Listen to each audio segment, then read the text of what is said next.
Bonjour, j'ai inscrit mon fils de 9 ans en IEF en novembre 2020 et je voulais vous présenter l'organisation que j'ai mise en place ainsi que le matériel que j'ai choisi. Donc tout d'abord, j'ai acheté un livre généraliste, Je réussis mon CM1. Alors j'ai choisi celui de la méthode Bocher que j'aime beaucoup, qui lui permet donc de travailler de façon plus autonome les fois où je suis un petit peu moins disponible. Donc dans ces moments-là, il travaille seul et ensuite il vient me voir pour que je lui corrige ses pages. Voilà. Mais la plupart du temps, je lui fais un emploi du temps et je lui prépare des fiches de travail qu'il peut venir consulter dans ce classeur. Alors c'est un classeur dans lequel j'ai mis des intercalaires numérotés jusqu'à 31. Et donc, à chaque jour de la semaine correspondent des fiches classées ici. Alors, par exemple, pour le mois de décembre, je lui avais fait son planning. Donc, celui-là, il n'est pas à jour parce qu'ensuite, je l'ai tapé à la machine et j'ai pas encore imprimé. Mais voici comment ça se présente. Donc, voilà.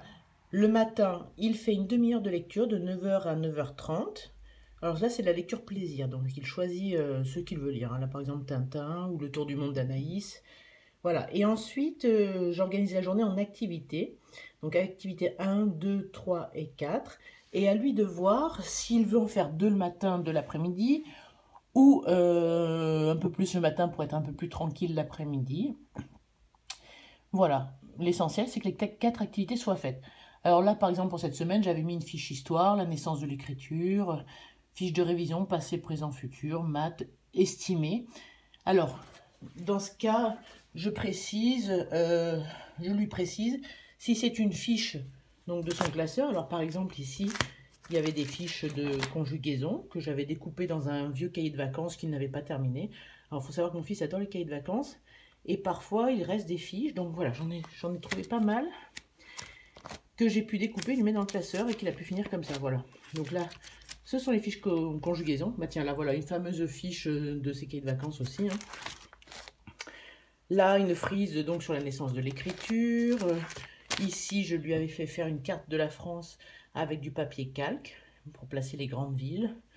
Et voilà. Donc je lui précise si c'est une fiche ici ou si c'est une leçon de son Bocher. À la fin du mois, une fois qu'il a terminé toutes ses fiches, on fait un petit bilan. Alors ça c'est un truc qu'il aime bien. Hein, par exemple, alors parce que j'ai des intercalaires aussi pour les mois. Hein, voilà. Donc du coup là, il fait un petit bilan. Il me dit ce qu'il a aimé, ce qu'il n'a pas aimé, ce qu'il veut faire le mois d'après. Voilà, alors par exemple, pour la fin du mois de novembre, le mois où on a commencé, donc ça a été qu'un demi-mois. Hein. Ce que j'ai aimé, ben les maths. Ce que j'ai trouvé difficile, l'anglais. Ce que j'ai appris, les fractions. Et ce que j'aimerais faire, ben, j'ai découvert qu'il aimerait faire de l'italien. Voilà. Donc ça, c'est pour l'organisation générale.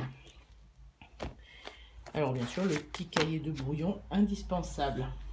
Alors ensuite, pour les maths, toutes les leçons sont d'abord découvertes dans la méthode de Singapour. Voilà, j'ai acheté un cahier, la méthode de Singapour.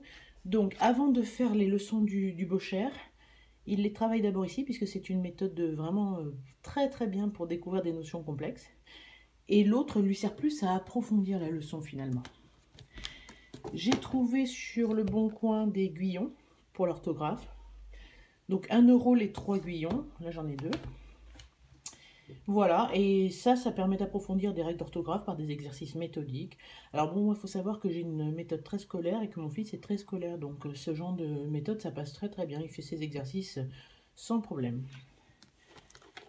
Alors, je lui ai fait réaliser aussi un livre des siècles, donc ça j'ai consacré une vidéo entière rien que pour ce livre des siècles, et je vous montre un petit peu ce que j'ai trouvé sur Le Bon Coin et Vinted. Donc c'est... La documentation scolaire, c'est quelque chose qui existe depuis très longtemps, mais j'ai vu que maintenant ça existait en images autocollantes sur tous les thèmes. Hein. Alors là, j'ai le Moyen-Âge, au temps des Gaulois, Moyen-Âge tome 1 et l'autre c'était tome 2, voilà, la Rome antique, les hommes de la préhistoire, l'Égypte des pharaons. Donc dans chaque numéro, il y a des petites vignettes de leçons et des pages, des planches entières d'autocollants qui vont pouvoir lui servir pour illustrer son livre des siècles. Voilà.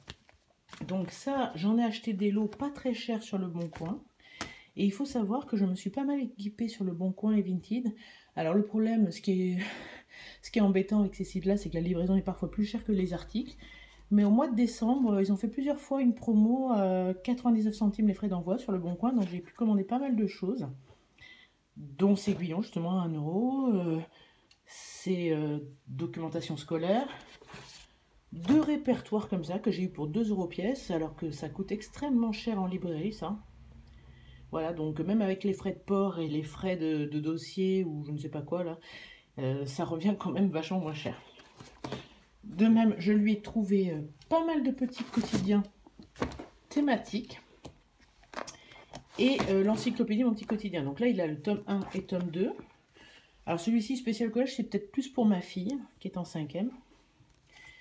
L'espace et les planètes, les grandes civilisations, les plus beaux sites de France, les grands explorateurs et les 50 merveilles du monde.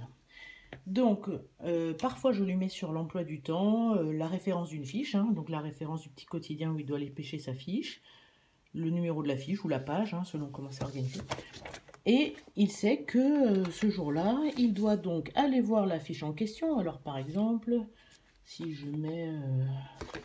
si on fait une leçon de géographie, je peux lui donner en complément quelque chose de ce genre, la Grande Muraille de Chine. Donc à ce moment-là, il va lire sa fiche tout seul. Et il y a des points à retenir ici et du vocabulaire. Alors le vocabulaire, justement, je le lui fais noter dans son répertoire, qui sert à ça, voilà. Tandis que les points à retenir, je les lui fais noter dans un cahier de culture générale que j'ai prévu pour cela. Alors, on a déjà fait, par exemple, les Gaulois, les grandes périodes de la Gaule. Qu'est-ce qu'on a fait? La pyramide de la bonne alimentation, des aliments aux nutriments, comment se forme la vie. Voilà, vous voyez, à chaque fois, il met la date et ce qu'il a fait. Donc ça, il aime bien relever ces petits points de leçon.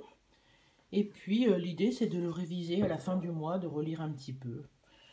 Et ça marche plutôt pas mal. De même, j'ai trouvé, toujours sur ces sites d'occasion, lecture en sciences. Donc ça existe aussi pour d'autres disciplines, lecture en histoire des arts, lecture en géographie, je crois, enfin, lecture en histoire. Alors ça, c'est drôlement bien fait.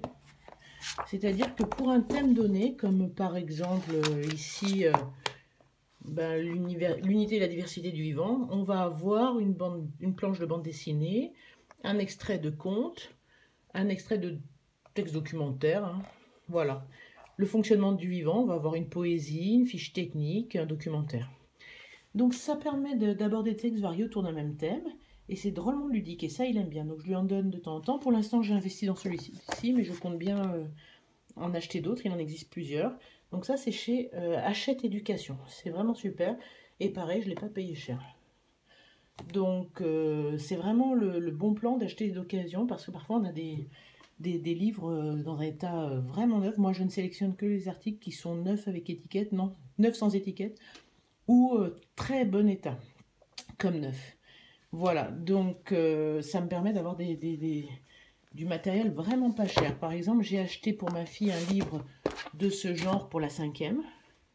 Je lui ai pris l'édition Hatier. Et son livre, je l'ai payé 2 euros. C'est un livre qui coûte 12,90 dans le commerce. Et le sien, je l'ai payé 2 euros.